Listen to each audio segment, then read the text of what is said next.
An active shooter hoax. Move-in day at one of the most expensive schools in the country gets ruined by a cruel prank. Plus, null and void. President Trump celebrates another courtroom win. An appeals court wiping away a $500 million fine for fraud. And new questions about what killed wrestling legend Hulk Hogan. Could a surgical mistake be to blame? Those stories and more today, Friday, August 22nd. I'm Caitlin Becker, and this is the New York Postcast. What should have been a proud moment for parents and a core memory for some new college freshmen is now pretty grim. Thursday was move-in day at Villanova University, a school just 12 miles outside of Philadelphia. Parents were picking up boxes, students were doing icebreakers with roommates, when an active shooter alert sent a wave of panic through campus. Students sheltered in place wherever they could. Police flocked to the school shortly before 5 p.m., and officers keyed in on a law school library where shots had reportedly been fired. Pennsylvania's Governor Josh Shapiro said state and federal law enforcement agencies were assisting with the situation. But the entire thing, according to the university president, was a hoax. In a note to students and families, Peter Donahue apologized, writing, quote, "There was no active shooter, no injuries, and no evidence of firearms present on campus. While that is a blessing and a relief, I know today's events have shaken our entire community." And now over to President Donald Trump. He's taking a victory lap to the tune of $500 million. Now, to explain this, I need to take you back to last year when, in the midst of his presidential campaign, the then nominee was fighting a legal battle in Manhattan. New York Attorney General Letitia James took Trump to court over a pattern and practice of lying about his businesses. He lost that fraud case and was saddled with a mammoth fine. As of Thursday, he doesn't have to pay it. A New York appeals court sided with the president and reversed the judgment. But here is where things get complicated. This case isn't as simple as guilty or not guilty. In a split decision, 3 out of 5 opinions agreed on this basic point. The penalty didn't match the crime. The harm committed by businessman Donald Trump was not, quote, cataclysmic, according to these judges, and definitely not worth $500 million to the state. In short, they threw the book at him when he was ordered to pony up $464 million plus interest. Trump himself, while patrolling with D.C. police yesterday evening, reacted to the ruling. I had a victory today. You know, they stole $550 million from me with a fake case. And it was overturned. They said this was a fake case. It's a terrible thing. But it's a nice victory, you know? I mean, it's not bad. You know, we all have our limits, but this was a terrible thing that done. It was a witch hunt. To him, it probably feels like that with a 500 million pound weight off of his shoulders. But legally speaking, again, it's complicated. The guilty verdict against Trump and his business associates / sons, Don Jr. and Eric Trump, is still intact.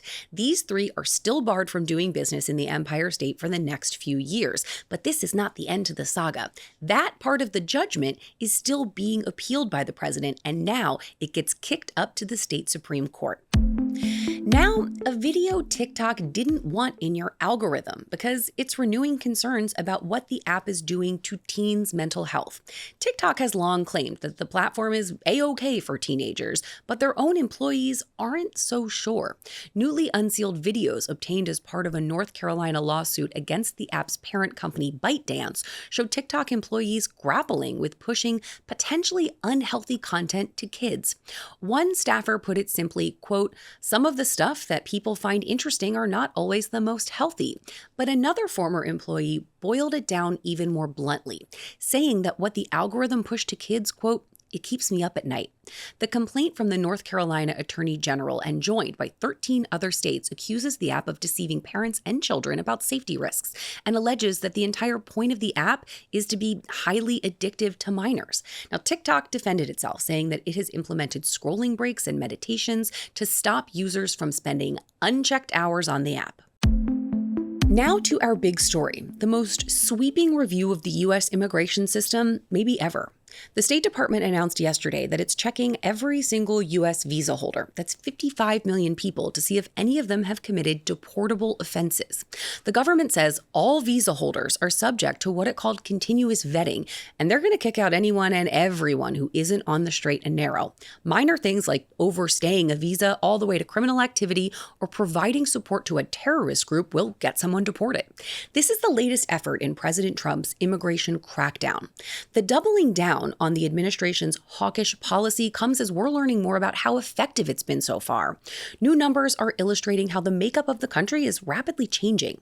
For the first time in 50 years, the number of immigrants in the United States has dropped. That is the major finding from a new Pew Research study. The foreign-born population in the United States shrank by 1.5 million during the first 6 months of Donald Trump's second term. The decline was driven both by migrants here illegally deciding to leave voluntarily and by the administration's focus on deportations. And that brings me to the other big number. The Department of Homeland Security said that Immigration and Customs Enforcement has deported 322,000 migrants during the first 200 days of the current administration. The shifting numbers will ripple across every single sector of American life, especially the economy. 19% of the U.S. workforce is made of immigrants. That number also dropped a point since the start of the year.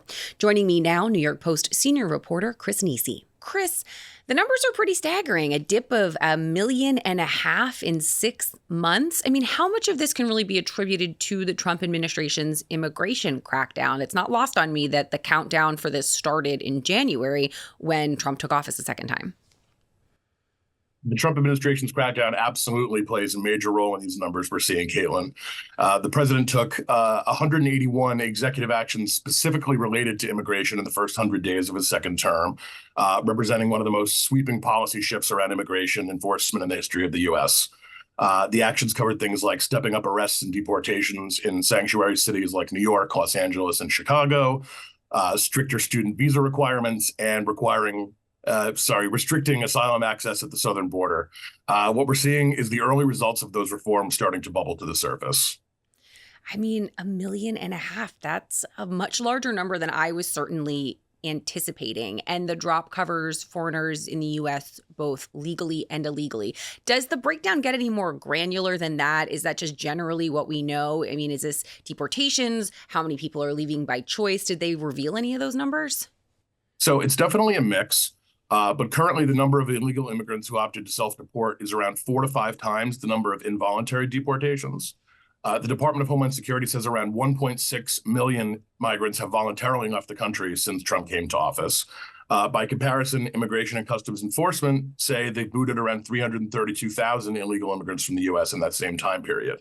However, the administration has announced that there will soon be reviewing all 55 million legal U.S. immigrants to see if any of them have committed any deportable offenses. The State Department says those will include everything from overstaying their visas to criminal activity, threats to public safety, or engaging in any form of terrorist activity or providing support to a terrorist organization. I mean, that seems like a massive undertaking to review all 55 million visas out there. It just seems like a lot of work. On top of that, the Trump administration put a number on how many migrants they want to deport per year. 1 million. So are they on track to hit that number? Not quite. As I mentioned, Immigration and Customs Enforcement has deported around 332,000 illegal immigrants so far during President Trump's second term. And the agency says they're on pace to deport around 400,000 in total by the end of his first year in office. While that figure far outpaces the previous year ending in September, when 271,000 people were deported, it's still a far cry from the administration's stated goal of 1 million in year one. Yeah, it's less than half. I mean, the numbers right now are, as you just laid out there so nicely, much larger than they were per the previous administration that last year, but it's still nowhere close to 1 million. So we're going to have to see how this influx in money that they're getting from the big, beautiful bill that's now big, beautiful law, this new $55 million visa probe that's going to be happening, how that impacts those numbers. Chris Nisi, thank you so much. Thanks, Caitlin. Now from our friends at Page Six, a question we thought we knew the answer to. What killed Hulk Hogan? When the 71-year-old wrestling legend died earlier this summer, the medical examiner ruled his cause of death a heart attack. He had a history of irregular heartbeat. It made sense. But now Hogan's family is asking if a surgical error contributed to the Hulkster's death. His wife, Sky Daly, told TMZ Live that her late husband's phrenic nerve was, quote, compromised. The phrenic nerve is what controls your diaphragm and your ability to breathe. His wife actually delayed Hogan's cremation over concerns about his medical treatment. And an occupational therapist who was at the Hogan home when the WWE star stopped breathing even told first responders that a surgeon, quote, severed the phrenic nerve during a recent surgery.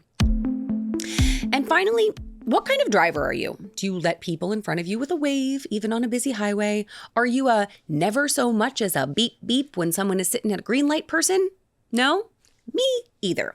I lay on my horn because if your windows are closed, you can't hear me shouting kind of a person. Now, a Chinese car company has a new feature to tame us and our outbursts. This company is giving drivers an augmented reality game that you play while navigating through traffic. So when someone cuts you off or stops short or doesn't know how to merge, you can fire off emojis at the offender. They've literally put a trigger button on the steering wheel that hurls digital grievances only you can see. The company calls it the Road Rage Reliever. It turns your windshield into a heads-up display. You get to watch your anger emoji projected on your windshield explode on the car in front of you. Now, if you're thinking what I'm thinking, road rage isn't excellent, but neither is playing a game when you're driving that has exploding cartoons in your field of vision. The company has an answer for that, saying it's the driver's job to judge when it's safe to use. Never would be my guess. Never is when it is safe to use. You have to go to the New York Post and see this thing for yourself. It's wild. I would give me, Caitlin Becker, 20 minutes before I rear-ended someone in front of me if I was using this thing in the midst of hurling an angry virtual peach or whatever the heck they're throwing when someone didn't know how to zipper merge. It sounds like an accident waiting to happen. Obviously, severe road rage is bad. It is terrible. Mild road rage is basically a rite of passage for any New York driver. If you see me on the roads, I promise it's not personal. But I will take it personally if you don't like and subscribe to the New York Postcast wherever you get podcasts and on YouTube, because I love starting our day together. I will miss you all weekend and see you on Monday.